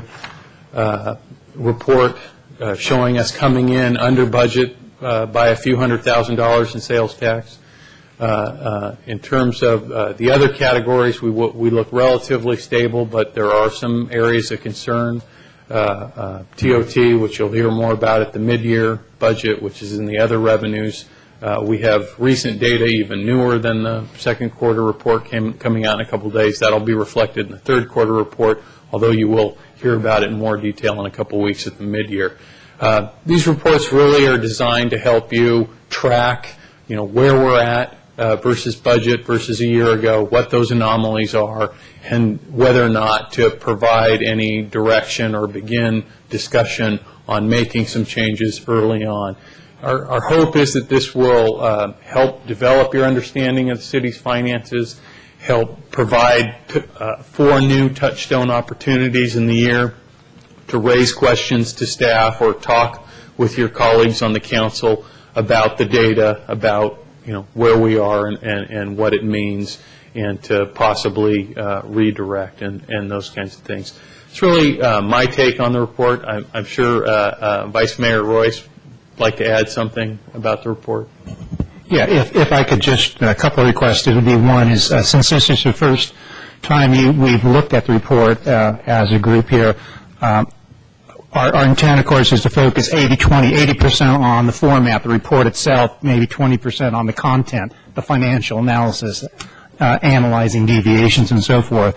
So mostly we are interested overall on your overall general comments. If you think this has value added, it does take resource time and work, but if there's value added to you, and then secondly, any specific shifts, it's a living document. We could always add things. There's certain things that the Finance Committee would like to add to the report, that aren't included here, but we will be doing overtime. But any input you have in the interim, you could pass those on to Jeff, and we'll look at making continual improvements to the report. The only other really quick item is I did have a discussion with Jeff this morning. On this report, there are some deviations due to timing differences. For example, we prepaid fire a week, so it got into 1 month. We had basically 4 months of fire in a 3-month quarter. With the use of accrual accounting and prepaids and so forth, we're hoping to hopefully reduce some of the deviations and so forth. There are some strict rules. We're not on a real accrual basis of accounting. It's kind of a modified accrual for still the sales tax, a property tax, until it's certain and measurable. There's certain terms they use. We cannot report it, but there are some improvements that we can make in the timing of expenses, which will have a little bit improvement to what you're seeing right now. But other than that, I'd like to open it up to the general feelings on the report and the value added here. Okay, thank you, Mr. Royce and Mr. And a great appreciation to Rebecca. She did about 99% of the work here, not the team. She did. Comments? Thank you. Mr. Lewis? Well, Rebecca, 99%. Congratulations. I don't know why Jeff and Vice Mayor Royce are getting so much credit here tonight. No, I'm just kidding. This is just, does anybody else on the left to right or right to left column of this have an issue with that? This is just, we're talking about formatting here. Current year's in the middle, and then previous is on the right, as opposed to, the current being on the far right and previous being on the left. For me, I would probably flop those, but perhaps it's just because that's the way I sort of look at these things, is previous. And so that would be one comment. I'd prefer that if it worked for everybody else. The question I have, because as you guys know, I commented earlier, this is great. I love the fact that we kind of get the top 7 funds and sort of the headlines about what's been going on and so forth is really nice. Is there any room for projection in this? In other words, in this case, it's a report, and in the case of the fire, it was easy for me to find this is why it's off, and so it was nice to have that context. But when we're like second quarter, it'd also be interesting to know we're performing quarter to quarter, but here's where a projection has an influence on a particular category. It might be nice to have the possibility of a projection at the end of a given area to say these are projecting downward or forward. Just because we're being a planning body, it'd be nice to know what the implication is of anything that's happening in the current quarter. So just a quick response on that. We do have some projections in the narrative, in the comments section, but not as a table. And then my only other comment would be, this, of course, is one report. As we do some of our financial reviews, for example, budgeting here in 2 to 3 months from now, that will be provided in addition to the budget and these reports. So whether or not it goes here or someplace else, I think your council member Lewis's comment is appropriate. We could definitely, we started off simple. We need to do more. I agree with that. And like I say, it is really working for me, and being a living document is good. I think as we go through the process, as we ask questions, we might say, hey, this is worth adding or this is worth dropping. But it's straightforward to read for us, which means it's also going to be straightforward to read, I think, for the public as well. It's not as arcane to get into, so that's great. Thanks. Thank you. Mr. Ahmad? None at this time. Okay. Mr. Grocott? I like it very much. It's, I've served with other organizations, professional associations I've been in, and this actually looks more like what I've seen when I've been on those boards, and you get, financials. It's easy to read. It's pretty straightforward. I think even with what Mr. Lewis was talking about, to some extent you can interpret that if you look at, okay, previous year in this same quarter, this is where we were on the amount of budget that we had used. And you can look and say, well, last year we were at 8% of the budget at this point in the quarter, and this year we're at 15. What's going on? Because there are things that, like with fire, somebody mentioned fire, we get money and we spend money in jumps and starts. And so you might be, the first quarter only 10% through the budget, and you go, well, why are we only 10%? Shouldn't we be 25 or a quarter through the year? Well, it's because of the way we spend money. And you begin to learn that as you're on the board. This the way this is set up, it teaches you that, I think. And it gives you that idea a little bit about, can I forecast ahead and feel like I'm doing all right? But I agree with you, it would be a nice, I think between the two of those things, you've got some real information that you can use. The only thing I would add as a comment to this is then finding a way to put this into some of the other things we do during the year so it's not just a quarterly report. For example, sometimes I'm thinking more with engineering. They'll bring us a project and they'll say, okay, we're looking for approval on this and this is how it impacts the budget. But, we approved the budget a year ago sometimes, or 9 months ago or whatever. I want to know more, okay, if we do this project and go ahead and spend the money, what do we got left in the checkbook? Yeah, we budgeted for it, but, sometimes the money's not coming in like we expected or whatever. And so doing something as an attachment to especially a major project where we're going to spend a lot of money that's similar to this and shows us where we are, I think would also be helpful. Comments I have, I think it's extremely useful.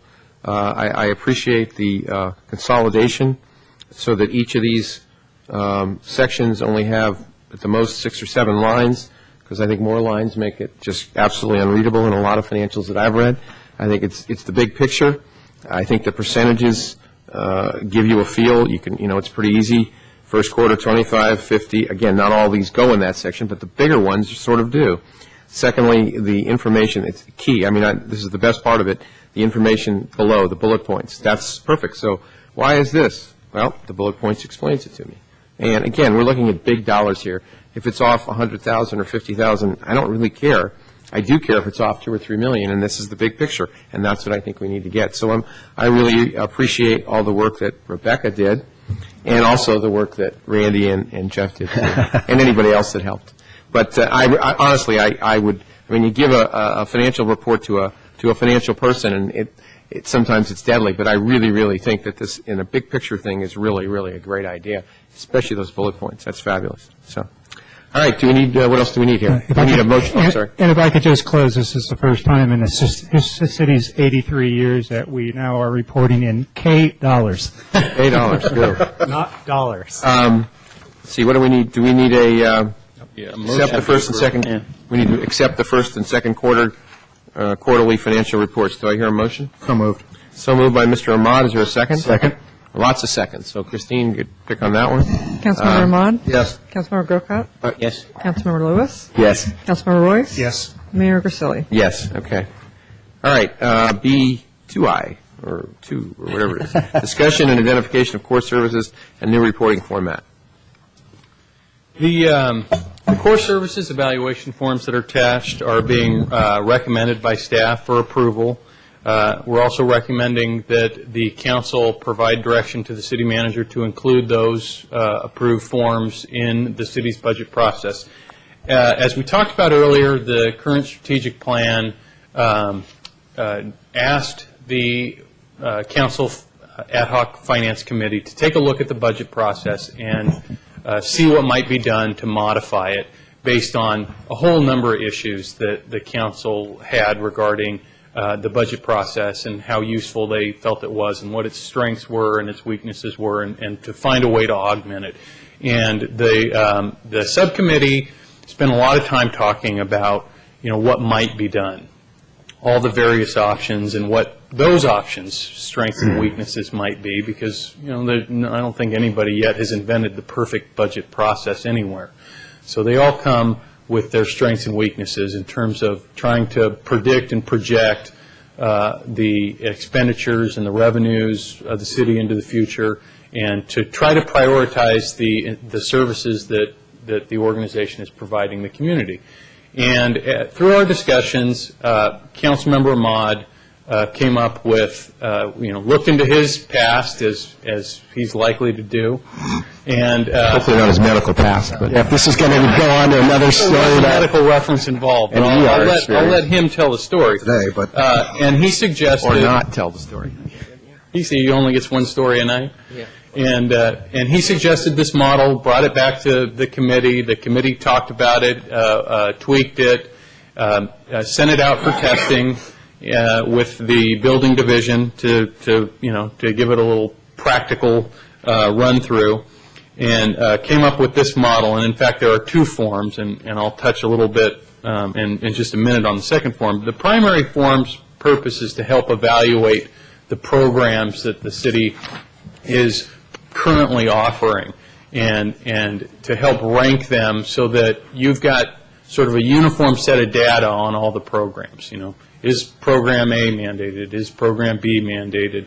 How critical is program A to the community? What audience does program A and B and C serve? And how are they financed? And on, to give you some context of all the services that are being provided, so that when you see the 15% cut list that the city manager is recommending to the council, you have some data on all the city programs to help put those cuts in context, to help tell the story that sometimes maybe at the staff level we assume you understand because we work with it on a daily basis and feel like we understand it so well that, well, of course you would understand why we're recommending this program be reduced and not that program, because, this program is clearly mandated or more important. This is really going to provide you, at the same time you're getting the budget data, with all this other data to help you be informed, understand why it is we're recommending those cuts, and to have the discussion that takes place amongst the council members as you prioritize those budget cuts. It's a point system. It's pretty straightforward. The staff that have used it so far found it easy to use and actually found it informative as a model to run their own programs through, that they learned something about how their programs compare to one another. The second form, the QoS worksheet, is really designed to work with those programs that are now deemed to be mandated. So the thought there being, okay, well, we've got a program that's mandated, but just because it's mandated doesn't necessarily mean that the city has to continue to provide that program at the existing level. Maybe we're providing the service at a much higher level. Something that comes to mind is building inspections or issuing of permits. We may provide them, with a shorter turnaround than most other communities, so that you could potentially reduce that service but still meet your mandate in terms of conducting those inspections and issuing those permits. And this will help to rank the mandated programs against one another in terms of the level of the quality of the service that's being provided.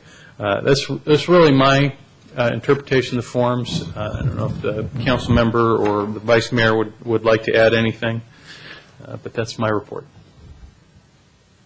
Mr. Ahmad? Sure. Mr. Mayor, I'll just add a couple of fine points. The things that had sort of caught me off guard with the last budget process was when looking at light items, I really didn't know what was mandated, what could we talk about, what couldn't we talk about. I think there was a point where we started talking about street sweeping.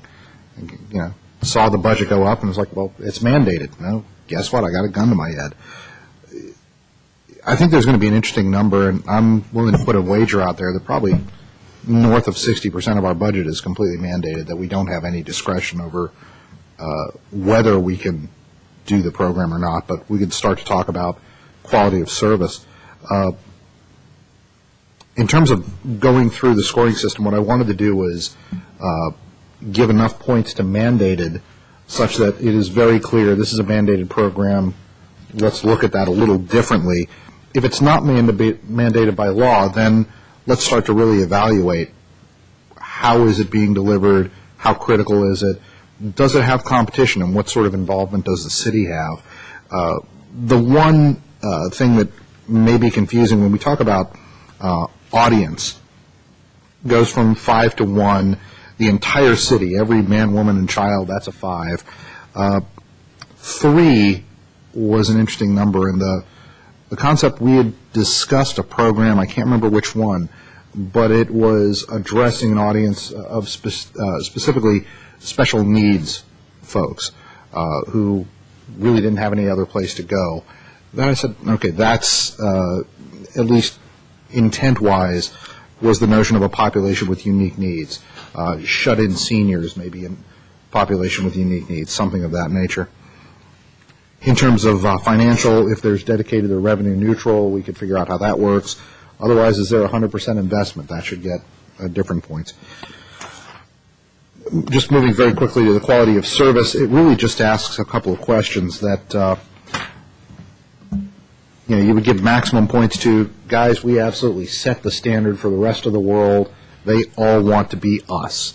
Down to a 3, which I want to sort of, as a pounding the fist on the table saying, we meet all the requirements of the mandate, no questions. If it goes to a 2 or a 1, we've started to get questionable if we're meeting the mandate. This sheet really does put together a question: if you reduced the budget for this mandate item by X%, would you be able to meet the mandate, and what would the quality of service be? Hopefully with these 2 tools, we can start to build a picture of how we're starting to make decisions on the budget, what is available, what is discretionary, what's mandated, and what we can really afford. Okay. Comments by any other folks? Mr. Lewis. Well, Mr. Mayor, I work in a pet hospital, and we take care of the puppies before we... Oh, I'm sorry. Anyway, perhaps this is... You're out of order. Have a cookie, Mr. I have a couple of questions. I'm sorry, Mr. Mayor. So, to go to the thing that you just mentioned, because I don't have notes on that, I wonder if that adds up appropriately. And I guess I always wonder, any numerical system, when we can actually... humans can intervene when we just know the numbers aren't adding up in the proper way. So let me ask this. When we talk about, whether it's a service for the disabled or something like that, it's an interested party, I suppose. That would be a low number. Is that true? No. And in C? In your case for C, and very specifically, there was, I think it was the group of... population with unique needs, yes, as a 3. And that would be the, I think we had the disabled school children's program. Right. And I wanted to make a category that could specifically address those types of audiences. Okay, because the only thing that I was a little concerned about is in D, criticality, I think. Is that a word? Criticality? That's this word.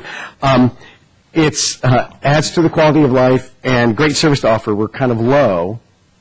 And I was wondering whether or not adds to the quality of life is a number that to me is higher than a 2. And again, this is a difficult process trying to put numbers on these things. But what I was concerned about, great service to offer, adds to the quality of life, I understand how that relates in relationship to something that's mandated and for the entire population, and it would have a lower number. But the qualitative numbers in here seem that they might be lower, and sometimes those are things that can philosophically throw things over the top. So I'm always concerned about a numerical system where, at what point can we sort of interject, and I'll just continue on this line a little bit that may help. My question is, did we take this evaluation and throw it in with some of our current services, and how did it fare, number one, and then where was it wrong, more interestingly? Just not so much that this doesn't work, but we should know what the strength and weaknesses of any sort of core criteria that we lay on something.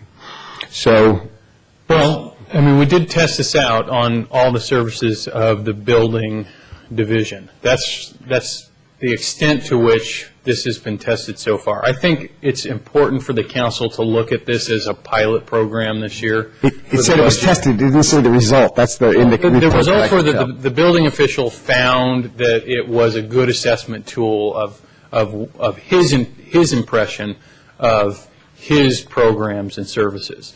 As this is going to be interpreted by 6 different departments and 50 different staff members, I'm sure we're going to get a different interpretation on, things like the critical nature of the service and whether or not a service is a critical support function versus a quality of life function. There's going to be, I think, some discrepancies and some learning that needs to go on with it at the staff level as we test it, but at the council level too, as you consider the data and what it means to you in the context of the budget process. So I guess the one thing, it's just because it's the most knowledge I think we have, which is what our current working budget is and what these categories are, and how if we could take this and do it on previous year and just see how does that weigh out. Like, for instance, park and rec items, to me, I'm not sure how they're going to fare in this process. So I guess what I would like to do, just personally, before we adopt this, is, this is the way we're going, is maybe look at all the departments, just do a quick analysis of what we have based on this, and see how it fares. Yeah, I don't know that we have the staff time to do that. Is it Well, that? we need to roll it out as part of the budget now. I mean, this is actually scheduled to go out tomorrow to the departments for them to begin working on it so that it can be ready for your budget packets in April. But again, I mean, there's nothing about going through the process or looking at the data that comes in that requires the council to make your decisions based on what it is. Jeff, I understand that. I really do. All I'm saying is, I guess, if you come up with in my experience, when we come up with a new form of evaluation, we throw it against what we've already done and just sort of say, how is our current allocation, how does this reflect our current value base? I mean, decisions we've already made reflect a certain value base that we have. So, hey, if we're going to move forward, we're going to do this as we go forward. We'll use this as a comparative tool, and we'll see how it goes.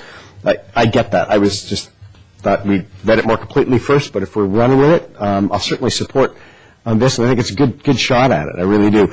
My only thing on quality of life is, does everything have to be a 5, 4, 3, 2, 1? Can quality of life, can that be weighted higher? Can there be 2 3s in the same category? And that's a different sort of philosophical conversation, maybe on the evaluation tool. Okay. Those are my comments. Thanks. Thank you. Mr. Crocott? Thank you. I've had some experience using something like this because on CCAG, BPAC, we do this with projects. And it's amazing. I will say this. It's amazing. Maybe this speaks to Mr. Lewis's concerns a little bit. At first, you look at things, what am I here for? Plug this into a computer and it spits out the answer. I mean, But it's amazing how even with using numbers like this, you could score something one way. I could look at it and think it a little bit differently, and you come up with different scores. And and sometimes what we do at BPAC too is we look at scoring and we go, yeah, that's the way it's scored, but you know what? We really want this project, so we're going to throw this away and do the human element. And I think we're still free to do that. I would hope so. We don't have to stick to the scores, right?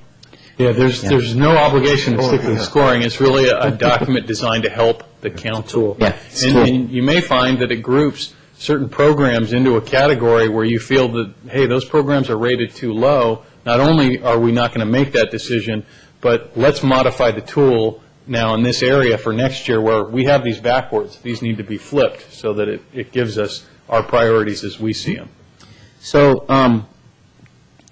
perhaps this is incorporated, and maybe Mr. Ahmad can help me out on this. Where would we put volunteer value? And I'll give an example. We had a couple of projects or things that we noodled on, and I think ultimately we ended up cutting them. But I remember putting into the discussion, this is a really hard thing to cut. Healthy Cities is one of them, the tutoring program. It's hard to cut something when there's no dollar. You can't really put a dollar value to everybody who volunteers, but you got all these volunteer hours. If you did put a dollar value to, let's say it's worth $50 an hour. That's in some aspect that's like found money. It's not actually money, but there's a value there. There has to be. There's people volunteering in the city of San Carlos. It builds community, et cetera, et cetera. The senior programs, same thing. Some of the senior programs, the covered program, we cut that, and yet a lot of it is volunteer based. So where does that fall in? And then I think closely related to that is there's some programs that if you have them, you can almost, well, maybe not these days, but you can almost guarantee yourself some grant funding that goes with it. So if you do away with the program, kiss the grant funding goodbye too. So how does that weigh in? Or does that come under D someplace, under 100% investment or whatever? Mr. Rickard, I'd probably put it this way, that I completely understand your push for value, but I can't balance the budget on value. If we're investing money in any program, that actual hard dollars spent is what I wanted to capture. So if there's a program that gets $1 million of value in volunteer time, but it still costs $500,000 in hard money, that needs to be accounted for. So is it a significant investment? Is it a small investment? Is 100% of the hard dollars coming from the city? And is it a unique program?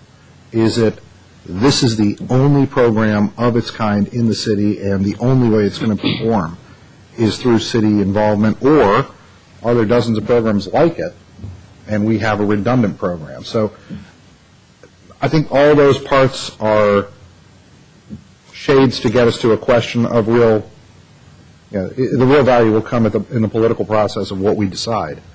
But this is an additional tool to color where is this in the process. So then, But excuse me, to your point, to Councilmember Grocot's point, revenue neutral would be a 5, and if it was all volunteer and it costs us nothing, that would score 5 under Area D. Correct. So it'd be that would reflect volunteer. Correct. An engine there, right? So if it was, a small investment. Sure. So it would score high in that area. Okay. Go ahead, Mr. Grocott. That was it. Okay. I just didn't, those two things, I don't see it in here. I was seeing it maybe under D. So. Okay. Mr. Royce, comments? No. Okay. My only comments are, I think, again, it's been mentioned before, I think it's a tool. I mean, I'm a numbers person, but I'm not going to vote on a budget on numbers. It's going to be gut. I think this is a great idea I sort of understand the budget line item worksheet. I'm a little bit confused, but QoS is a little scary. I have no idea what that means, but I do know what it means, but I'm not sure how it quite works. But someone's going to show me, and the staff's going to work on it, and I don't have to do the scoring, do I? No. Good. All right. I like that. And so I think it's going to be a good idea. I mean, I think it's great to look at other stuff, different things, how we can approach this. And we may find that there's 85% of this thing is aces, 15% toss it, or vice versa. We never know. But I think I really appreciate Mr. Ahmad. Again, I guess all of you worked on it too, Mr. Royce, and Rebecca and Jeff and everybody else to come up with some new ideas on this thing. Because there's no magic bullet. The more information we have, the more choices we have, this is great. So I think I need a motion to adopt, at least for this year's budget, how we would do this program. So moved. Moved by Councilmember Ahmad. Second? Second by Councilmember Grocott. Christine? Councilmember Ahmad? Yes. Councilmember Grocott? Yes. Councilmember Lewis? Yes. Councilmember Roy? Yes. Mayor Grisilli? Yes. Thank you. Again, appreciate all the work that was put into this. Okay, we're moving to item 11, new business. Consideration of approving reimbursement agreement with 1000 El Camino Real LLC. Robert? Thank you, Mayor. I'll keep it quick. Thank you. The situation addressed by this item is kind of like a home remodeling project. If you pick up the carpet, you've got to do something with the baseboards. You replace them or rehabilitate them and put them back. And some things just have to go with other things. And in this case, 1000 El Camino Real is building some things. They're building bulb outs on the south side of the intersection of Laurel Street and Morse Boulevard. They're repaving half of the block of 1000 block of Laurel Street. And they're replacing some curb along Laurel Street south of their project. And so it really makes sense to build the other two bulb outs on the north side of Laurel Street. It makes sense to repair a small section of sidewalk behind that curb that's being replaced, and it makes sense to repave the other half of the 1000 block of Laurel Street. It will make a complete system of improvements. And these are things that the city had we talked earlier about improvements extending down Laurel, making some of the economic vitality at the north end go a little further south. This is a step in that direction. And so it's something that had been contemplated, at least in the capital program. And to do it at this time means there's a lot less disruption to the neighborhood because it's all done at one time. I've looked at the costs, and I think the costs are reasonable that they've come up with. There are tight controls in the agreement to make sure that there aren't cost overruns or change orders. And we only pay for what, actual costs are. So with that, I would recommend approval of the agreement, Mayor. All right. Questions for Mr. Weil? I have a question for staff, not actually for Mr. Weil. I'm wondering if anybody is capturing all these nice stories and phrases that Mr. Wow uses. Someday you're going to retire, and we're going to need to put all those in a book. They're very nice. Thank you. You make the meeting enjoyable. Any other comments, Mr. Grocott? Questions? Any other questions, comments? Okay, gentlemen? Okay, the only question I have is, as mentioned earlier, Ms. Grocott mentioned it, it says of the $650,000 appropriated in the budget, $490 is available. So this fits in, and we don't anticipate that we're going to have any other issues coming in the next few months that's going to impact this because of this project, or was this anticipated? This is, I think right at this point, we're figuring out what to do with the 490. Okay, that'd be all right. We could save it for next year. That'd be fine. So we're doing well on that. That's the only question I have. So if there's no discussion or comments, I'll entertain a motion. Unless you have comments, Mr. Lewis, comments, questions? No. Motion? So I would make a motion that we approve the recommendation of staff. Excuse me. Second. All right, it's been moved and seconded to approve the reimbursement agreement that the staff has provided. Any other discussion? Ms. Bowman? Councilmember Ahmad? Yes. Councilmember Grocott? Yes. Councilmember Lewis? Yes. Councilmember Royce? Yes. Mayor Grisilli? Yes, okay, thank you, gentlemen. 11B, new business, consideration of approving an application to the Local Area Formation Commission, LAFCO, for an outside sewer service requested by a property owner in Palomar Park, unincorporated San Carlos, due to a failed septic system. And look, who's back again, Robert? How are you? Thank you. I don't have any stories on this one. But The sewage, you can make something up. yeah. Oh. The existing septic system at the address of 21 Estrada Place has failed. Sewage is visible on the surface, and there is a detectable odor in the neighborhood.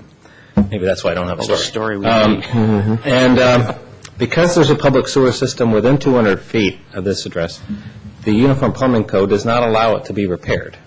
And the only other option for the property owner would be to pump out the system weekly, which is really cost prohibitive. If they don't do that, the home is condemned, has to be condemned. So it's a pretty significant situation for the homeowner. Now, it's not a city resident at this point, but there is a precedent for the city to accept connections in situations like this. In 2001, the septic systems had failed on 3 properties on Palomar Drive.